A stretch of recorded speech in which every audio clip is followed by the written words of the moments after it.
দুনিয়ার সবচেয়ে বড় জঙ্গল রূপে নিজের পরিচয় রাখা অ্যামাজন জঙ্গলের ইতিহাস কোনো 100-200 বছর পুরনো না, বরং কোটি কোটি বছর পুরানো।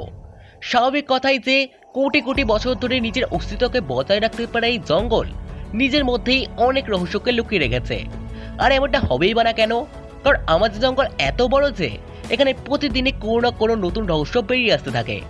যেখানে এই জঙ্গলে অনেক খতরনাক জীবজন্তু পাওয়া যায়, তো সেখানে অনেক রহস্যময় গাছপালাও নিজের উপস্থিতি নথিভুক্ত করে, যা আজকের এই আধুনিক যুগেও বৈজ্ঞানিকদের রিসার্চ করতে মজবুর করে দেয়।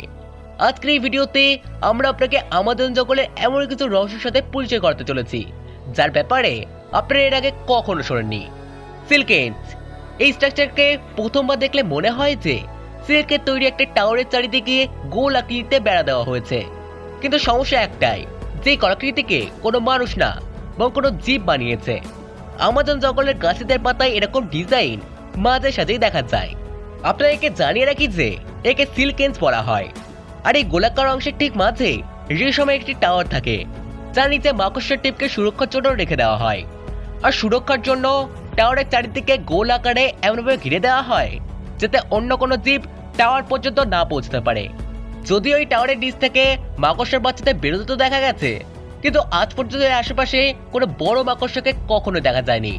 আর বিশেষজ্ঞদের মতে মাকড়সাটা কখনোই এরকম আকার বানায় না, আর না তো তারা কোনোদিন এভাবে নিজের জাল থেকে দূরে ডিম দেয়। এমন সময় এই ধরনের আকৃতিকে বানানো জীবের ব্যাপারে খোঁজ লাগানো আজও কোনো রহস্যের থেকে কম কিছু না। Giant snake. চলুন এবার কথা বলা যাক আমাজন জঙ্গলে পাওয়া যাওয়া সবচেয়ে খতরনাক সাপেদের ব্যাপারে। এই জঙ্গল এক থেকে এক বড় সাপেদের ঘর, যার মধ্যে অ্যানাকন্ডার মতো বড় সাপেরও নাম রয়েছে। প্রায় 30 ফুট লম্বা এই সাপ বিষাক্ত তো হয় না, কিন্তু এতটা বিশালাকার হয়ে থাকে যে নিজের শিকারকে কুণ্ডলি পাকিয়ে মেরে ফেলতে পারে। কিন্তু যদি আমাজন জঙ্গলের আশেপাশে থাকা লোকেদের কথা শোনা যায়, তাহলে এই জঙ্গলে অ্যানাকন্ডার চেয়েও বড় সাপের বসবাস রয়েছে, যেটি প্রায় 160 ফুট লম্বা। তবে এই কথাটা কতটা সত্যি বা কতটা মিথ্যা সে বিষয়ে নির্দিষ্টভাবে কেউই কিছু বলতে পারে না।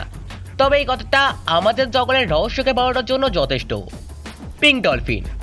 বিশালকায় সাপের পর এখন চলুন আমরা আপনাদের এমন একটি জীবের সাথে দেখা করায় যাকে হয়তো বা আপনারা এর আগে কখনোই দেখেননি।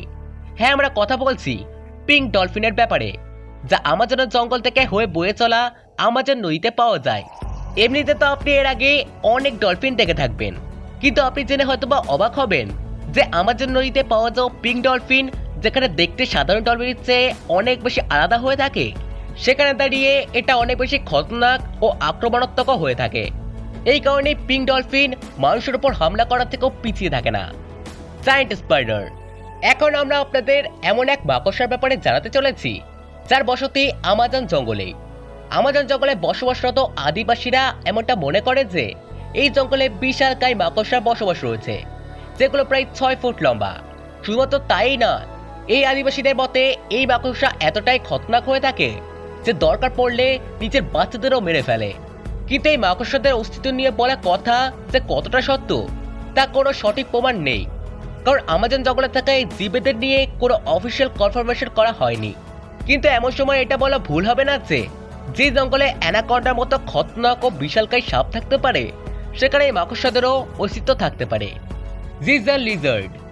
এই ভিডিওতে এখন আমি আপনাকে আমাজন জঙ্গলে পাওয়া এমন একটি জীবের সাথে দেখা করাবো যাকে জিজার লিজার্ডও বলা হয়ে থাকে।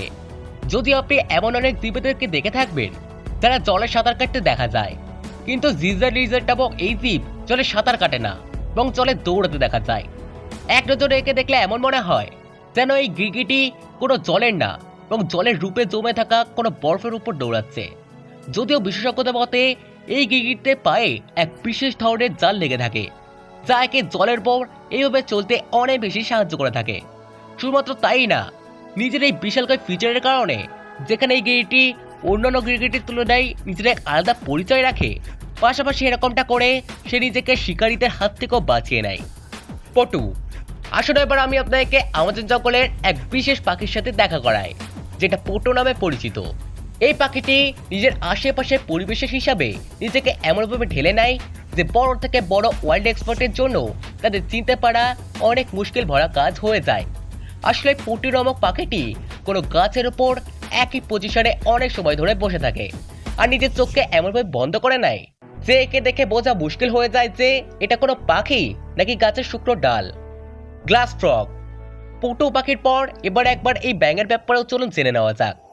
আসলে আমাজন জঙ্গলে নিজের বসতি বানানো এই ব্যাঙ এতটা ট্রান্সপারেন্ট হয় যে দেহের মধ্যে স্পন্দিত হওয়া হৃৎপিণ্ডের পাশাপাশি এর শরীরে থাকা অন্যান্য অংশগুলোকেও খুব সহজেই দেখা যেতে পারে। শুধুমাত্র তাই নয়, এই ব্যাঙ নিজের আশেপাশের পরিবেশের হিসাবেও নিজের রং বদলে ফেলতে পারে। আর নিজের এই বিশেষ ফিচারের দমে যেখানে এই ব্যাঙ নিজেকে শিকারীদের হাত থেকে বাঁচিয়ে নেয়, তো সেখানে দাঁড়িয়ে এই ফিচার পুরো দুনিয়ার জন্য কোনো উজবার থেকে কম কিছু না। জায়ান্ট লিলি, আমাজন জঙ্গলে থাকা জায়ান্ট ওয়াটার লিলির পাতার সাইজ এতটাই বড় হয়ে থাকে যে এদের উপর 1 থেকে 2টো বাচ্চা উঠে খেলার মজা উঠাতে পারে।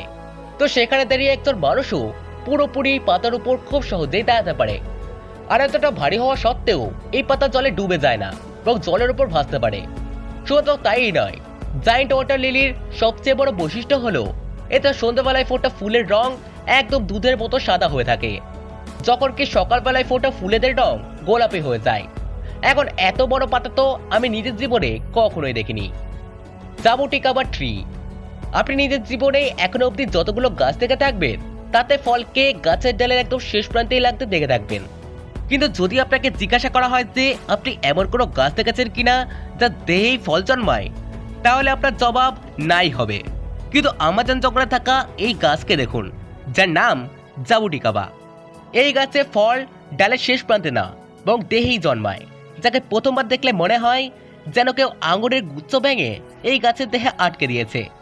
জাবুটিকাবা গাছে জন্মানো ফলের টেস্টও প্রায় আঙুরের টেস্টের মতোই। শুধু তাই নয়, এই ফলেদের ব্যবহার ওয়াইন বানানো থেকে শুরু করে সমস্ত ধরনের খাদ্য সামগ্রীতেই করা হয়। তো যাই হোক বন্ধুরা, আশা করি আপনার ভিডিওটি ভালো লেগেছে। তো দেখা হবে আবার নেক্সট ভিডিওতে। তখন জন্য মাত্র থাকবেন। ধন্যবাদ।